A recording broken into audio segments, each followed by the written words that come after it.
Doctor, we've heard of the naval power of Rajendra Chola. Can you tell us a little bit about how he actually managed to build such a supreme navy?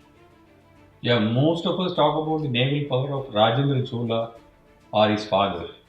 But you may note that this naval power was built even during the Sangam era, which is about 200 BC to 200 AD. It is as old as this. Is it so? Yeah, see, there was one king called Karikal Chola in the 2nd century AD. He invaded Lanka and acquired and defeated and he conquered parts of it.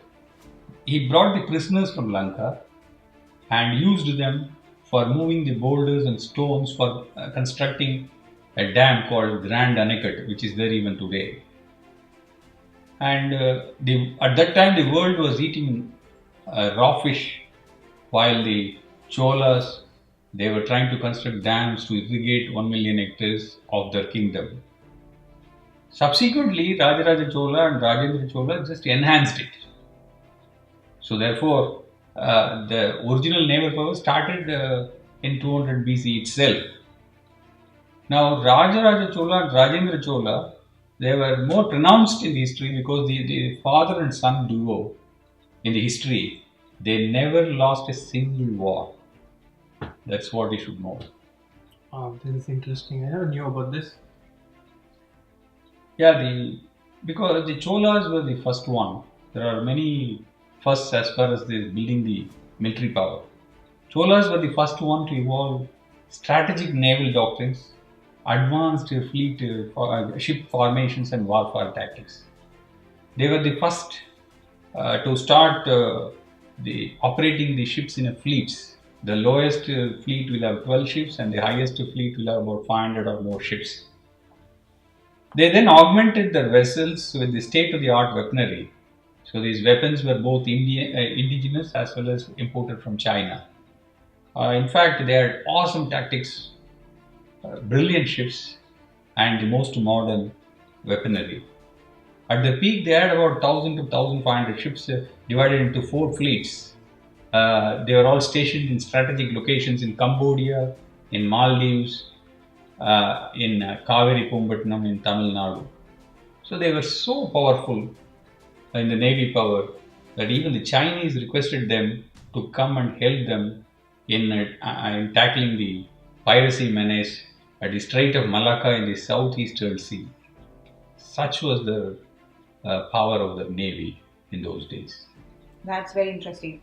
Doctor, would you say that the navy was organized just like it is in the modern times? Yeah, sure. The navy was well organized like the modern times. They had the navy and army type of ranks as we call today.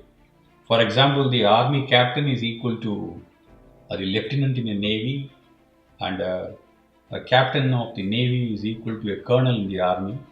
There are very clearly defined hierarchy. There's a supreme commander called Chakravarti.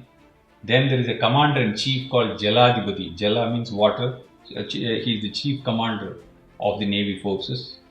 Then there is a chief admiral of the fleet, which I told you so it can go up to 500 ships. So the chief of the fleet, he is called Nayagan. Then below him comes the commander of the squadron, and he is called Jnanadipati. Then comes the commander of a group, who is called Mandaladipati. Then comes the ship, the commander of a ship, one single ship, is called Kaladipati. Kalam in Tamil means ship, vessel. So he is called Kaladipati. And then there is an officer in charge of a ship who is called Kapu. So such a very detailed hierarchy. Not only that, there are also auxiliary sources. They are the Coastal Guard, Piracy Squad, Customs Squad, Inspection Squad, and Coastal Defense Squad, and so on. So, how did the Cholas get their maritime exposure? In spite of the Chola kingdom being landlocked on all the three sides, they have achieved a great naval supremacy. How did they achieve this? That's a valid question. You hear me out. They started way back in first century BC. In the first century BC, the port of Kaveri Pumbettanam was one of the busiest ports. It was a well-known port. In fact, the trade vessels would be escorted by the king's fleet up to the natural harbor located in the mouth of the river Kaveri.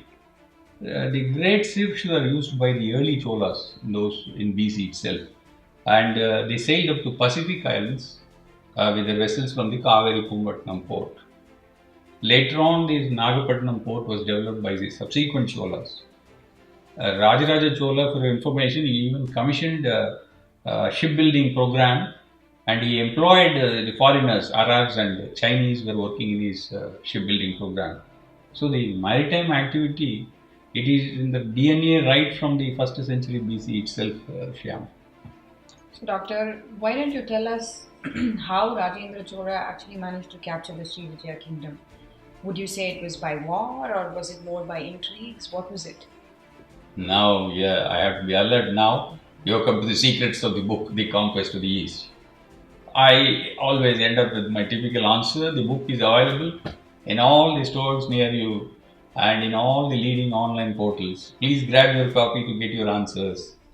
With this, we see you another day with another episode. Until then, it's bye bye from Dr. Didi.